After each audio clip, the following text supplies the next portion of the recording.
बच्चों अब आते हैं yield of a chemical reaction. Now what do you mean by yield of a chemical reaction guys? बच्चों एक मिनट रुकना, just a second, let me see who has entered. Okay fine. हाँ, तो बच्चों मैं क्या कह रहा था, let us discuss yield of a chemical reaction. Yield का मतलब क्या है उसे समझो। हमने कहा था we have got A plus B giving C plus D. हम कहेंगे ए प्लस बी हमें दे रखा है और दोनों के मोल्स दे रखे हैं। हम ये पता लगा सकते हैं, it will be a question of limiting reagent, अगर दोनों के मोल्स दे रखे हैं तो फाइन। अब हम कह रहे हैं कि limiting reagent should be completely consumed in the reaction, हमें पता है।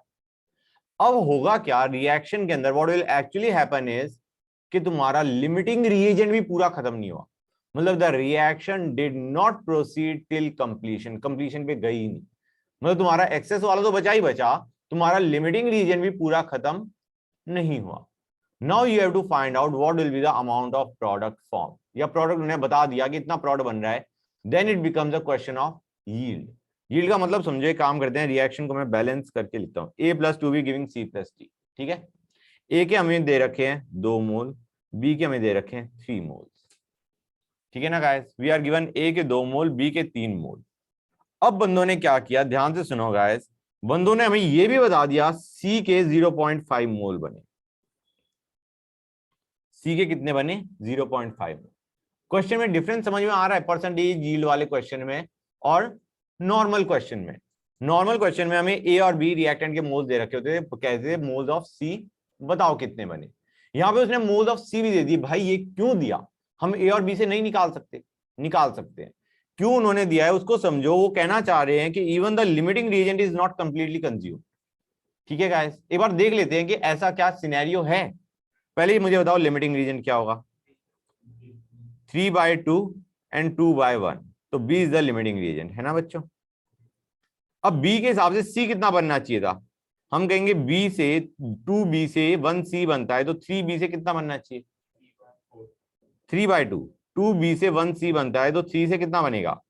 2b से 1c बनता है, तो 3 मोल बी से कितना बनेगा? 3/2 मोल सी बनना चाहिए, हाँ या ना? और बना एक्चुअली कितना है? 0.5, मतलब 1.5 के जाए 0.5 मोल हमारा क्या बना है बच्चों? सी। तो it is also present in less amount, मतलब जितना बनना चाहिए था C according to the limiting reagent उससे कम बना है। क्लियर बच्चों? तो ये क्वेश्चन हो गया परसेंटेज यील्ड का। अब परसेंटेज यील्ड में सबसे पहली चीज क्या पूछी आती है? What is the percentage yield? कितना परसेंटेज यील्ड है? पूरा पूरा यील्ड नहीं दिया, 100% नहीं है। 100% होता तो हमारा सी के कितने मोल बनने चाहिए थे? 1.5। 100% यील्ड का मतलब है रिएक्शन पूरी कंप्लीशन तक चली गई। अभी हमारी 100% कंप्लीट नहीं हुई, even the limiting reagent was not completely consume. तुम्हारा ए तो बचेगा ही बचेगा, बी भी बचेगा, बी भी कंप्लीटली रिएक्ट नहीं किया। तो गाइस परसेंटेज यील्ड को देखो कैसे निकालते हैं। Percentage yield is defined as actual yield, actual amount of product form, by theoretical yield, theoretical mean जो निकलना चाहिए था, इनटू 100। Clear guys? तो यहां पे परसेंटेज यील्ड कितना आएगा बच्चों? 0.5 by 1.5 into 100, which is going to be I think 33.3%। समझ में आ रहा है नहीं आ रहा है बच्चों? क्लियर है यहां तक? ये क्वेश्चन किस फॉर्मेट में आएगा वो भी समझ आ रहा है कि उसने रिएक्टेंट दे दिया और प्रोडक्ट के मोल्स भी दे दिए। Now you can automatically understand कि उसने प्रोडक्ट के मोल्स क्यों दिए, क्योंकि तुम्हारा रिएक्टेंट पूरा कंज्यूम नहीं हुआ। इस टाइप के क्वेश्चन में तुम आसानी से अंडरस्टैंड कर सकते हो कि परसेंटेज यील्ड का क्वेश्चन है। अब हमें पूछा डी के कितने मोल्स बने, पूछ लिया बंदे ने कि डी के कितने मोल्स बने। तो अंडरस्टैंड करो गाइस, तुम रिएक्टेंट से नहीं निकालोगे। अगर प्रोडक्ट का बता रखा है उसने कि प्रोडक्ट में एक प्रोडक्ट के 0.5 मोल बने हैं, डी निकालना है calculated using C rather than A और बी। देखो गाइस, ए तो हम वैसे भी यूज नहीं करते थे क्या निकालने के लिए? अमाउंट ऑफ प्रोडक्ट निकालने के लिए, क्योंकि वो एक्सेस में है। यहां पे हम रिएक्टेंट से भी नहीं निकाल सकते, जो लिमिटिंग रीजन है उससे भी नहीं निकाल सकते, क्योंकि वो भी बंदा कंप्लीटली कंज्यूम नहीं हुआ। तो यहां पे अगर हमें दूसरे प्रोडक्ट के मोल्स चाहिए, what you will do is तुम सी से डी के निकाल लो, प्रोडक्ट से प्रोडक्ट के निकाल लो, क्योंकि प्रोडक्ट तो वो बता रहे हैं ना जो रिएक्ट करके प्रोडक्ट बनाया जिसने। तो if you have to find out moles of D form, go according to C rather than A and B. हम कहेंगे एक सी बनता है तो एक डी बनता है, इसका मतलब तुम्हारा डी भी कितना बना होगा? 0.5 मोल डी बना होगा। समझ गए guys? Moles of D is 0.5। इसमें किसी बच्चों को कोई भी डाउट है? बोलो गाइस। मतलब पहली चीज ये समझ में आ गई कि इस टाइप के क्वेश्चंस में क्या होगा, रिएक्टेंट के भी मोल्स देंगे, प्रोड के भी देंगे। यू विल ऑटोमेटिकली अंडरस्टैंड कि ये क्वेश्चन क्या कहना चाह रहा है। It is talking about percentage yield. और उसके बाद अगर हमें रिएक्टेंट से हम नहीं निकालेंगे प्रोड को नॉर्मली, क्योंकि हमें पता है रिएक्टेंट दोनों के दोनों ही बचे रह गए, तो will go from product to product अगर हमें दूसरे प्रोडक्ट के मोल्स निकालने हैं तो। यहां तक नोट कर लिया बच्चों? अब कई बार क्वेश्चन में क्या करेंगे, they will give you percentage yield. Percentage yield दे दी कि 75% यील्ड है, what is the amount of product form. तो एक उसका भी क्वेश्चन देख लेते हैं। नीचे जाऊं मैं, a + 2b गिविंग 3c, ये हमने ले लिया। ठीक है ना बच्चों? हमें a के दे रखे हैं 2 मोल, b के दे रखे हैं 3 mole again, and we are given percentage yield for this particular reaction is 75%। 75%। We have to find out C कितना बना। तो गाइस एक काम करते हैं, लेट अस कैलकुलेट, अगर तुम्हारा पूरी रिएक्शन हो गई होती तो कितना C बनता। पूरी रिएक्शन हो गई होती तो कितना C बनता, वो क्या देगा हमें, it will tell us the theoretical yield. Theoretically तुम्हारा कितना C बनना चाहिए था। हम कहेंगे B is the limiting reagent, तो हम कहेंगे it is going to be 2B से 3C बनता है, तो हमारा 3B से कितना C बनेगा गाइस, 9/2C बनेगा। 9/2 मोल ऑफ C बनना चाहिए था, राइट? इतना बनना चाहिए था, बना नहीं, बनना चाहिए था। This is your theoretical yield. अगर तुम ध्यान से देखो एक्चुअल यील्ड क्या होगा गाइस, फॉर्मूला तुम्हें याद है या नहीं याद है? Actual yield is percentage yield into theoretical yield. हाँ है ना? समझ में आ रहा है नहीं आ रहा है गाइस? तो हम कहेंगे actual yield is going to be what, actual yield is going to be 75/100 of 9/2। Actual moles of C इतना बनेगा। ये हमने कुछ नहीं किया, यहां पे हमने फॉर्मूला क्या यूज किया है, it is theoretical yield into yield percent. समझ में आ रहा है नहीं आ रहा है बच्चों? ये हमने ऊपर फॉर्मूले को यूज किया है। हमारा percentage yield is actual by theoretical into 100। हाँ है ना? बेसिकली यहाँ पे अगर वैल्यूज को देखोगे तो हमने क्या किया है, ये 75 है हमारा, थ्योरेटिकल यील्ड हमें पता है 9/2 है, then what is the actual yield, 75 into 9/2/100। समझे या नहीं समझे guys? Is this question clear और नॉट, जो मैंने अभी सॉल्व करके बताया कि अगर उन्होंने परसेंटेज यील्ड बता दी, तुम्हें दोनों रिएक्टेंट बता दिए, सबसे पहले गए हम लिमिटिंग रीजन पे, लिमिटिंग रीजन से सोचा प्रोडक्ट कितना बनना चाहिए था, जो भी बनना चाहिए था उसको परसेंटेज यील्ड से मल्टीप्लाई कर दो, you will get the actual yield of the product. समझ में आया नहीं आया गाइस? किसी बच्चों को डाउट? ओके, ये दूसरा टाइप हो गया जिसमें परसेंटेज यील्ड दे रखी है। अच्छा बच्चों एक चीज और, एक और क्वेश्चन देखते हैं। 2A या A + 2B gives 3C, यही लिया हमने अगेन। मैं क्या कर रहा हूं, एक केसेस बना बना के समझा रहा हूं, सो दैट यू नो कि रिएक्शन में क्या क्या चीजें आ सकती हैं। ये है, उनने कहा A के हमारे पास लेटर से 4 मोल थे, B के हमारे पास 7 मोल थे, और C के हमारे बने 2 मोल्स। हमें पूछा गया है what will be the moles of A and B left unreacted. समझ आ रहा है नहीं आ रहा है? उसने C के मोल्स बता दिए कितने बने।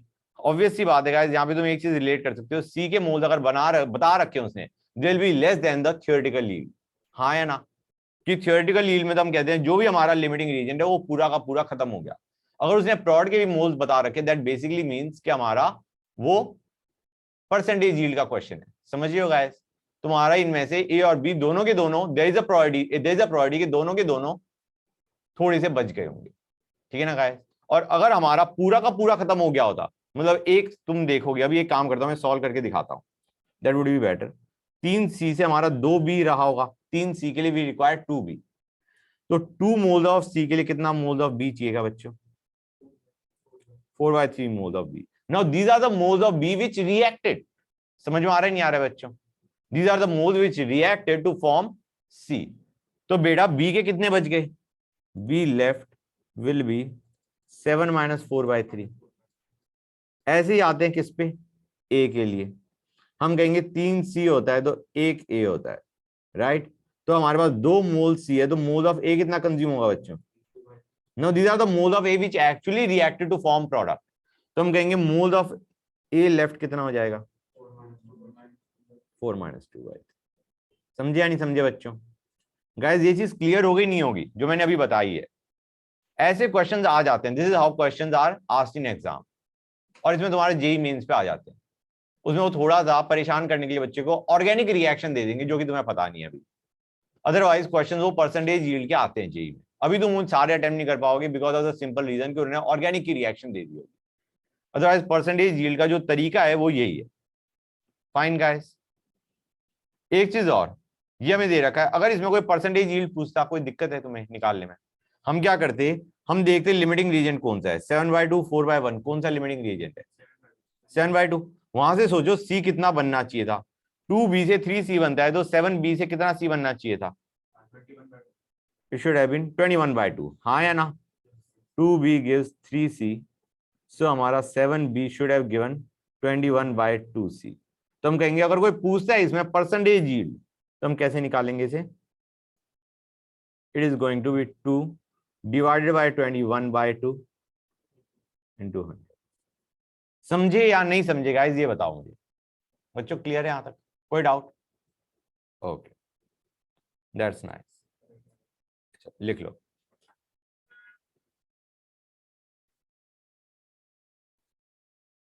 ये भी समझ में आ गया कि एक्चुअल यील्ड अगर निकालनी है तो theoretical yield into yield percent निकाल, उसको निकालोगे, you will get the actual yield of product, जो मैंने ऊपर रिएक्शन में करवाया था। कर लिया नोट? Okay fine.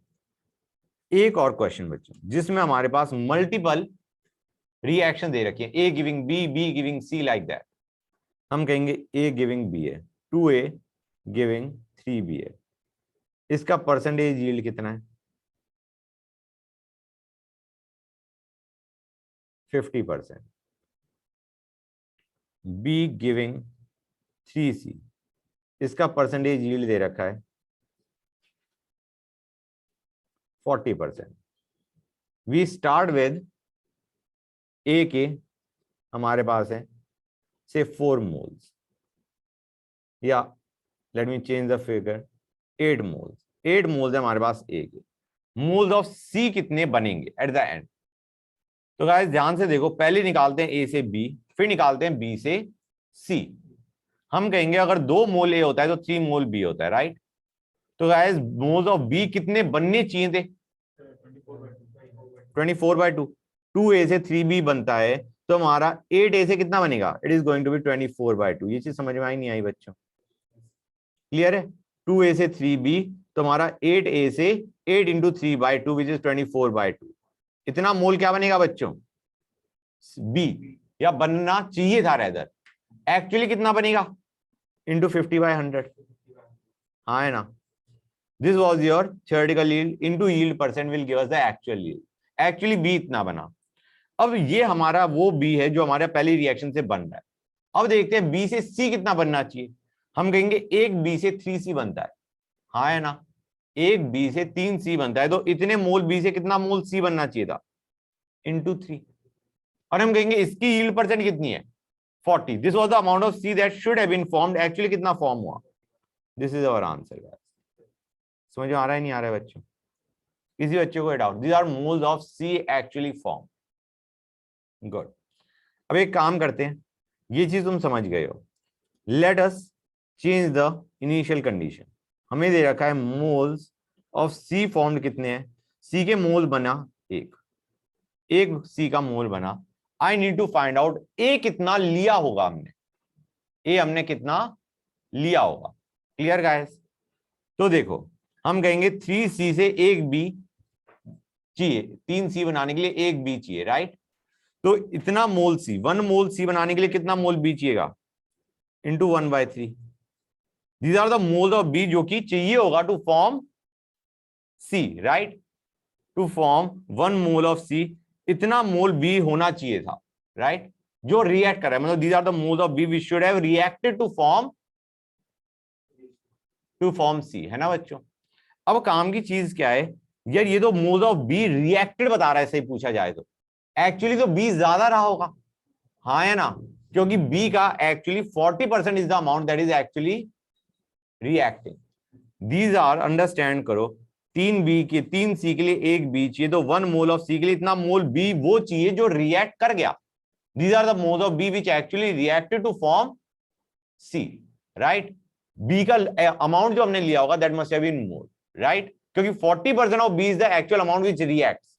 मतलब अगर ध्यान से देखो, this is 40/100 of actual B taken. ये चीज समझ में आ रही है नहीं आ रही है? ऑफ 40/100 ऑफ बी टेकन, हाँ या ना? ये चीज समझ में आई नहीं आई guys? This is the mole of B which reacted and it is 40% of the B taken initially, right guys? ये चीज समझ में आई नहीं आई? किसी बच्चों को डाउट? फिर से समझा रहा हूं मैं एक बार। ये हमारा मोल ऑफ बी है जो कि रिएक्ट कर गया to form 1 mole of C, लेकिन the B actually reacted was 40% of the B which we had taken originally. तो बी हमने जो लिया for formation of 1 mole of C, that will be 1/3 into 100/40, हाँ है ना? इतना मोल हमने बेसिकली इसकी वैल्यू निकाल लिया।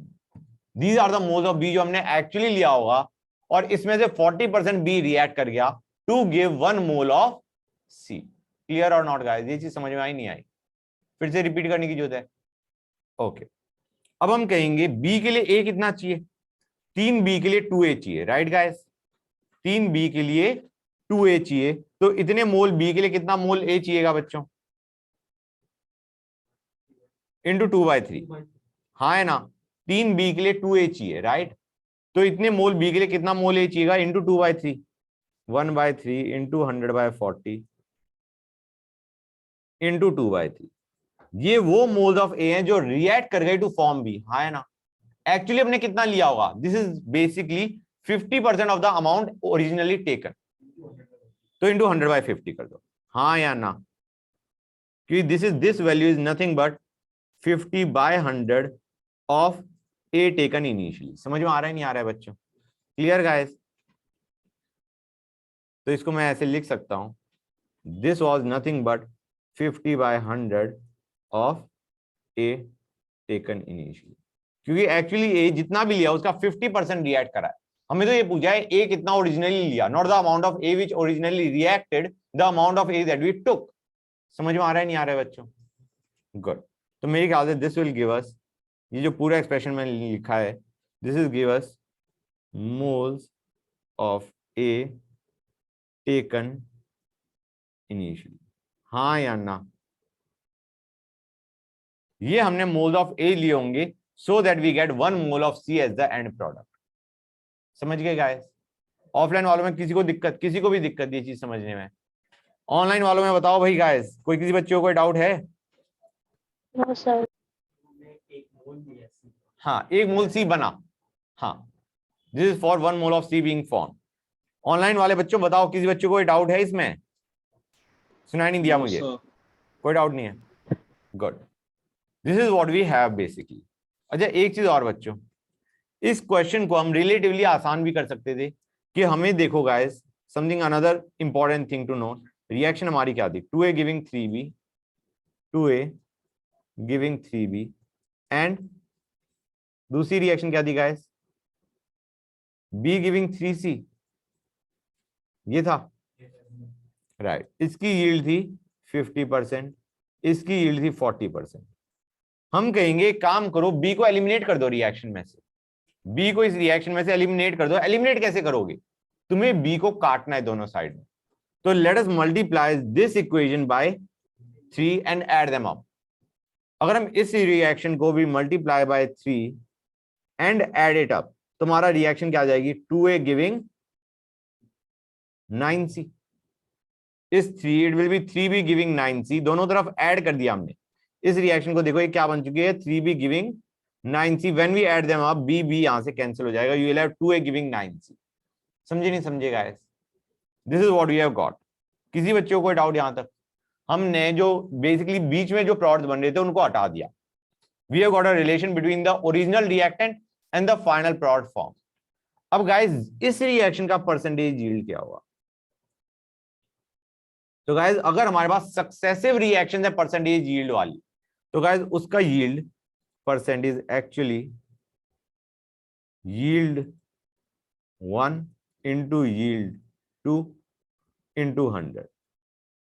That is the percentage yield for the overall reaction. तो guys यहाँ पे क्या बन जाएगा उसे देखो. It is going to be 40/100 पहले वाली की. दूसरा आ गया, सॉरी पहले 50 था ना मेरे ख्याल से, 50/100 into 40/100 into 100. कितना आ गया बच्चों ये? 20%. हाँ है ना? This is going to come out equal to 20%. तो इस क्वेश्चन के अंदर, इस रिएक्शन के अंदर 2A गिविंग 9C, इसमें परसेंटेज यील्ड कितनी है बच्चों? 20. अब हम सीधा कर सकते हैं गाइस. मोल्स ऑफ C कितने बने थे? 1, राइट? तो हमारा अगर 1 C चाहिए हमें, तो A कितना चाहिए होगा बच्चों बताओ? 9C के लिए 2A चाहिए, तो 1C के लिए कितना चाहिए? 2/9. तो basically moles of A required कितना होगा? It will be 2/9, है ना? Now 2/9 is 20% of A taken originally. ये चीज समझ में आ रही नहीं आ रही बच्चों? ये वो A है जो कि रिएक्ट कर गया. इसका बेसिकली अगर तुम 100/20 कर दोगे तो that will give us the moles of A taken. समझ में आ रहा है नहीं आ रहा है? 2/9 were the moles of A which reacted and the moles of A taken will be into 100/20. या फिर तुम ये कह सकते हो this is 20/100 of the moles of A taken. तुम्हारा mole of A taken will be into 100/20 of this 2/9. समझे या नहीं समझे गाइस? क्लियर है या नहीं? This is a question of successive percentage yield.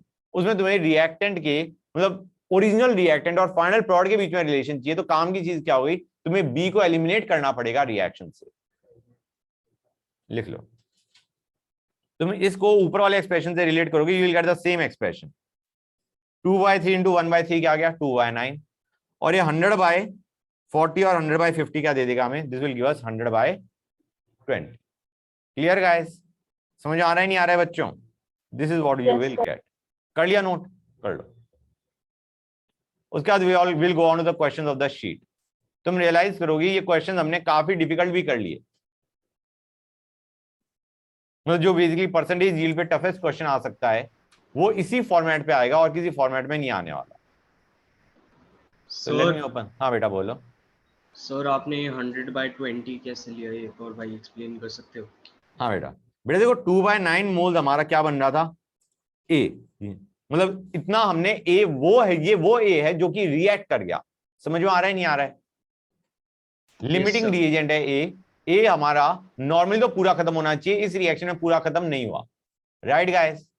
Basically हमारा जितना भी A लिया था उसका 20% रिएक्टेड टू फॉर्म प्रोडक्ट. समझ में आ रहा है नहीं आ रहा है बच्चों? इसलिए मैं कह रहा हूं this 2/9 is actually 20/100 of A taken originally. ये चीज समझ आई नहीं आई? तो A taken originally will be 2/9 into 100/20. नहीं समझ में आया बेटा? नहीं आया? नहीं सर. नहीं आया? फिर से समझाता हूं. Just give me a minute. हमने कहा 9C के लिए कितना चाहिए? 2A चाहिए, है ना बेटा?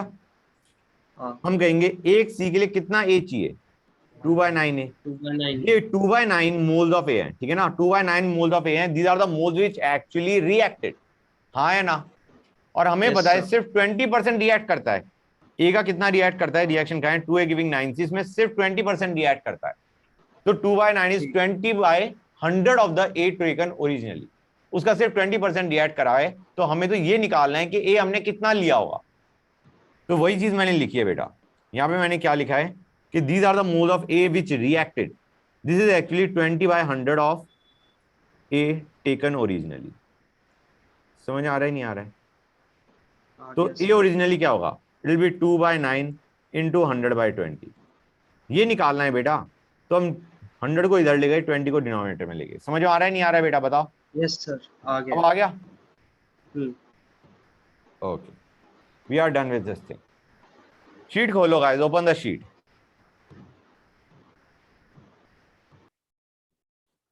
स्टार्ट करूं मैं? शीट 5 डिस्कस करना शुरू करूं?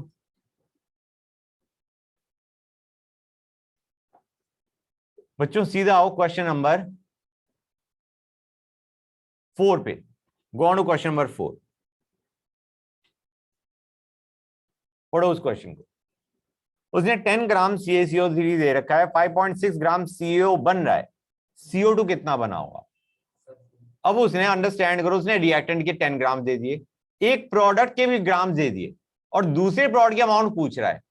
समझ में आया नहीं आया गाइस? इज दिस क्लियर और नॉट? फिर से समझो, CaCO3 it breaks down to give CaO plus CO2। उसने पूछा है CO2 कितना बनेगा। गाइस आवाज नहीं भाई, यहां पे इसके 10 ग्राम है, इसके 5.6 ग्राम है। मोल्स में अगर देखा जाए तो इसके 0.1 मोल है, इसका 0.1 मोल है। ठीक है ना गाइस? अब मुझे लैंग्वेज से समझ में आ रहा है, it is a question of percentage yield. ठीक है, क्योंकि उसने रिएक्टेंट के अगर दिए हैं तो प्रोडक्ट का देना ही नहीं चाहिए था उसे। प्रोडक्ट का तो हम निकाल ही ना लेंगे अगर रिएक्टेंट का दिया है। उसने प्रोडक्ट की अमाउंट दे रखी है, इसका मतलब there might be possibility of percentage yield, हो सकता है 100% यील्ड हो। समझ में आ रहा है नहीं आ रहा है बच्चों? तो इन दैट केस अगर 100% यील्ड होती तब हम रिएक्टेंट से भी निकाल सकते थे, लेकिन हम क्या करेंगे, will calculate from product.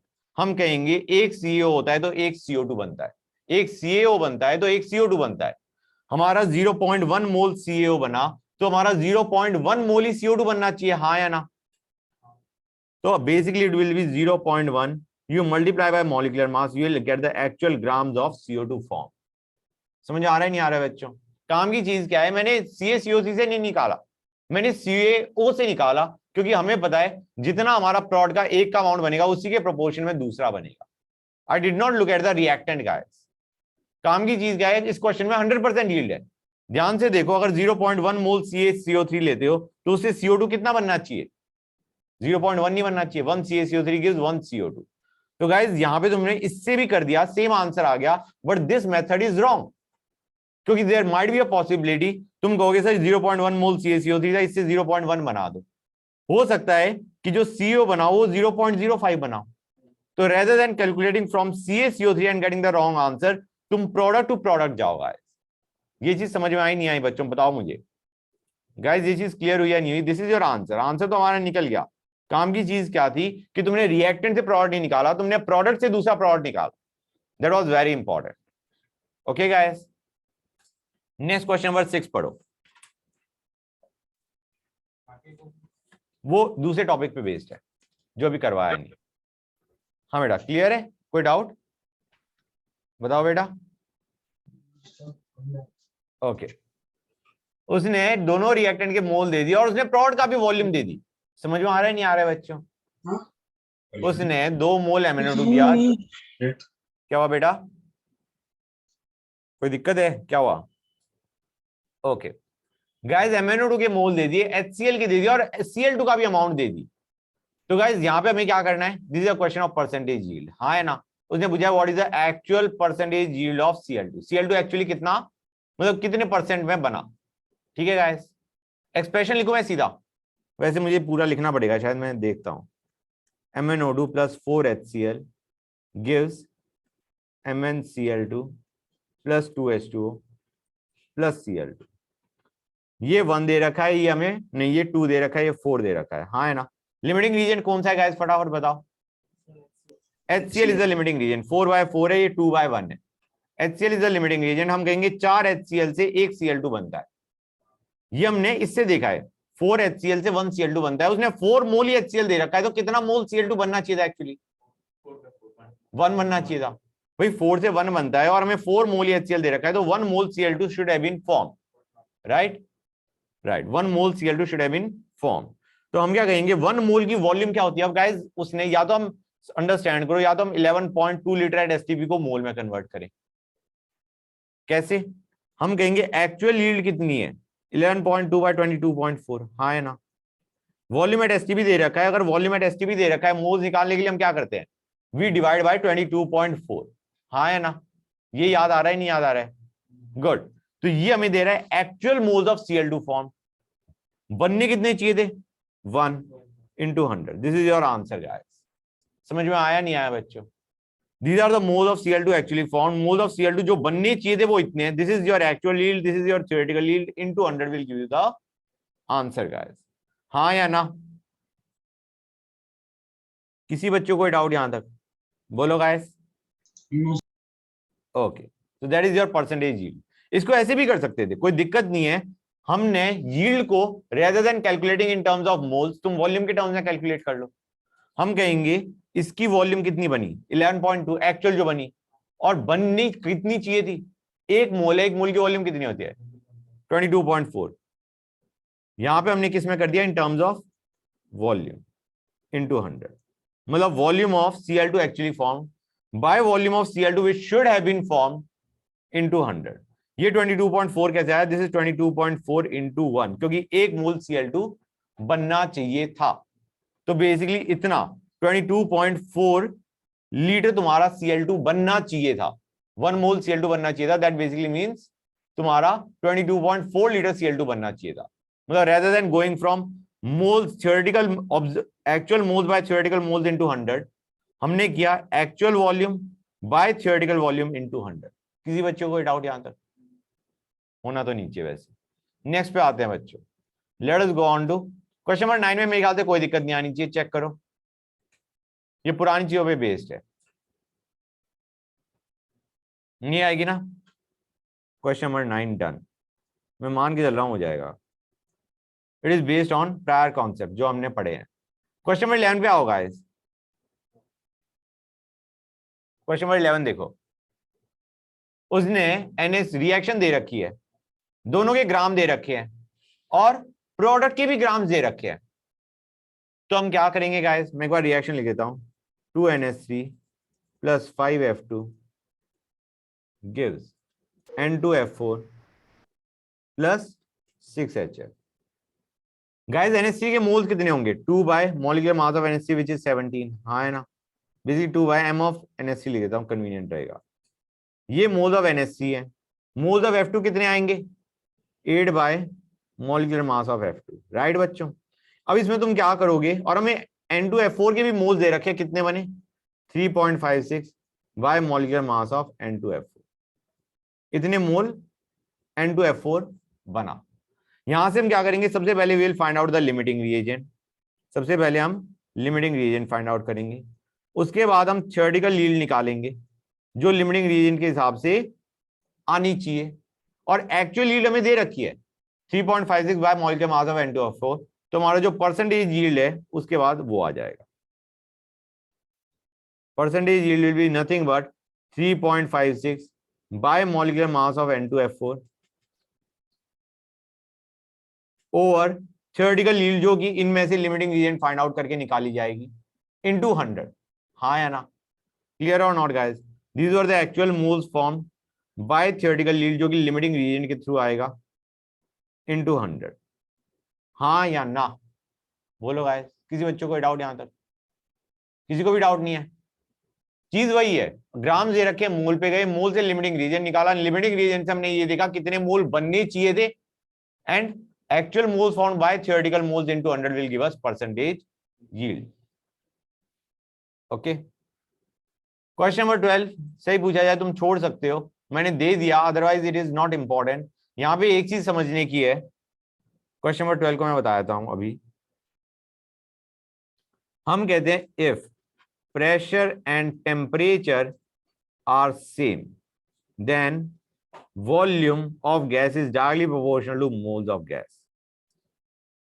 Volume occupied by gas is directly proportional to moles of gas if pressure and temperature conditions are same.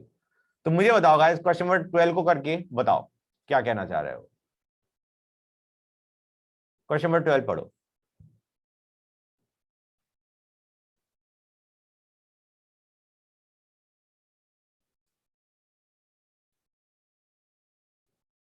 मोल के बजाय उसने नंबर ऑफ मॉलिक्यूल्स पे चला गया, नो बिग डील गाइस, बताओ मुझे।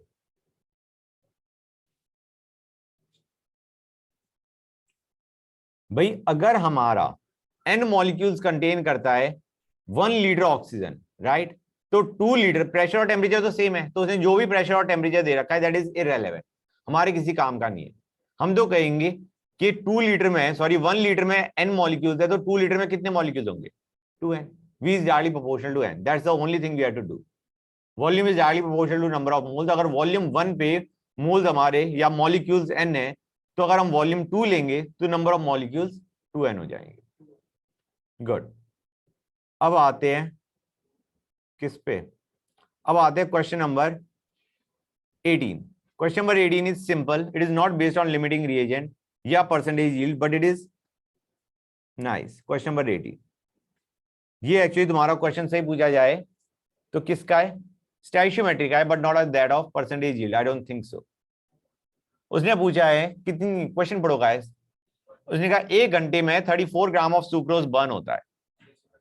हाँ सुक्रोज, सुक्रोज का रखा है ना, sucrose is C12H22O11, that is sucrose. Sucrose को हमने ऑक्सीजन में लेके गए, it gives CO2 plus H2O। इतना समझ आ रहा है नहीं आ रहा है गाइस? ऑक्सीजन में बर्न करोगे you will gate CO2 and H2O। नहीं पता तो अब याद कर लो कि अगर हम ग्लूकोज या सुक्रोज को बर्न करते हैं ऑक्सीजन में, what will you get, CO2 and H2O। Balance करना पड़ेगा हमें, यहां पे 12 लो, यहां पे 11 लो, ये कितना आ गया, 24 प्लस 11 35, 35 में से 11 गए, कितने बचे 24, तो इसको कर दो 12। This is your balance equation का। समझ में आया नहीं आया कैसे किया है? पहले कार्बन को बैलेंस किया, फिर हाइड्रोजन को बैलेंस किया, फिर ऑक्सीजन को बैलेंस कर दिया। वो कह रहा है 1 घंटे में 34 ग्राम सुक्रोज बर्न करना पड़ता है, तो वो कह रहा है ऑक्सीजन कितनी लेके जाएं कि 1 दिन का वो एनर्जी चल जाए उसके पास। समझ में आ रहा है नहीं आ रहा है? कि 1 दिन के लिए उसको जो भी एनर्जी चाहिए उसके लिए ऑक्सीजन कितना चाहिए, वो बेसिकली सुक्रोज का बता रहा है कि 1 घंटे में 34 ग्राम बर्न होता है, राइट।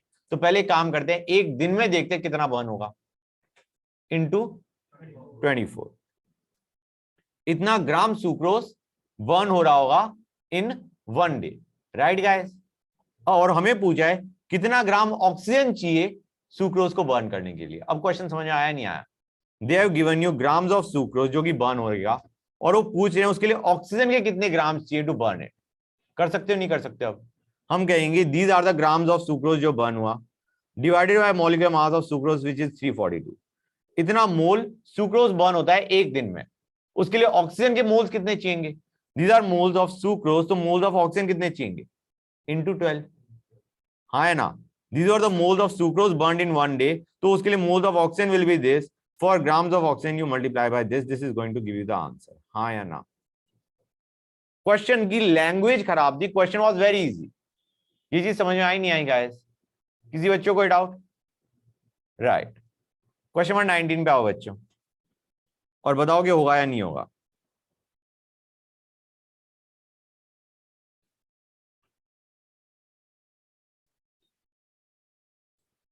भाई पहले निकालोगे, दोनों रिएक्टेंट के मोल्स दे रखे हैं, पहले निकालोगे लिमिटिंग रीजन।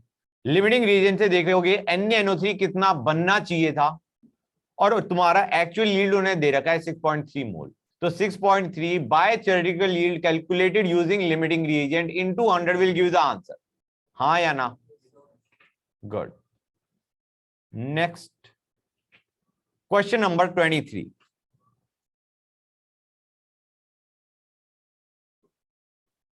ये किस पे बेस्ड है बताओ मुझे। ये कह रहा है SO3 बनता है हमारा SO2 और ऑक्सीजन को कंबाइन करने पे। मैंने बैलेंस भी कर दिया, ये रहा। अब उसने कह रखा है हमने 20 मोल SO2 लिया, ध्यान से देखो गाइस, हमने 15 मोल O2 लिया, और उसे SO3 कितना बना, 10 मोल्स। वो पूछ रहा है SO2 और O2 के कितने मोल्स डिड नॉट रिएक्ट। ये वही क्वेश्चन है जो मैंने तुम्हें करवाया था, और तुम रियलाइज कर रहे हो कि अगर हमें तीनों के मोल्स दे रखे और पूछा है A एंड B कितना अनरिएक्टेड बच गया, ये वही क्वेश्चन है। तो हम कहेंगे एक SO3 के लिए कितना O2 चाहिए, आधा, तो 10 के लिए इसका कितना चाहिए, अंडरस्टैंड करो, एक SO3 के लिए आधा O2 चाहिए, तो 10 मोल SO3 के लिए कितना O2 लगा होगा, 5। तो बच कितना गया होगा बच्चों, 5 तो रिएक्ट करा है ना टू फॉर्म प्रोडक्ट, इसका 10 बच गया। अब नेक्स्ट पे आओ, एक SO3 के लिए एक SO2 चाहिए, तो 10 के लिए कितना चाहिए, 10, तो हम कहेंगे बच कितना गया, दैट्स योर आंसर। लैंग्वेज खराब हो सकती है क्वेश्चन की, क्वेश्चन आएगा वहीं से जो मैंने तुम्हें पढ़ाया है। समझ में आ रहा है नहीं आ रहा है बच्चों? इसमें तुम्हें दोनों रिएक्टेंट के मोल्स दे दिए, प्रोडक्ट के मोल्स दे दिए, एंड दे आर आस्किंग कि कितना रिएक्टेंट डिड नॉट रिएक्ट। ये क्वेश्चन परसेंटेज यील्ड का उठ के आ गया। समझ आया नहीं आएगा? कोई ये भी पूछ सकता था what is the percentage yield, उसमें क्या करते तुम, क्या करते, इन दोनों में से लिमिटिंग रीजन फाइंड आउट करते। लिमिटिंग रीजन से देखते कितना मोल SO3 बनना चाहिए था, एंड 10 बाय द अमाउंट जो बनना चाहिए था into 100 will give you percentage yield. ये 10 moles are the actual moles form. यहां से लिमिटिंग रिएजेंट निकालोगे, इसके बाद मोल्स ऑफ SO3 जो बनने चाहिए थे वो निकालोगे, 10 by that value into 100 will give you percentage. हाँ या ना? Good, that's nice. नेक्स्ट पे आते हैं बच्चों। नेक्स्ट नहीं, और इसके ऊपर कोई बेस्ड क्वेश्चन नहीं है। That's it, we are done. ठीक है, सक्सेसिव परसेंटेज यील्ड का मैंने अपनी तरफ से एक क्वेश्चन करा दिया, वो ज्यादातर नहीं आता। ठीक है, तो we are done with your percentage yield. Now will go on to a new topic बच्चों।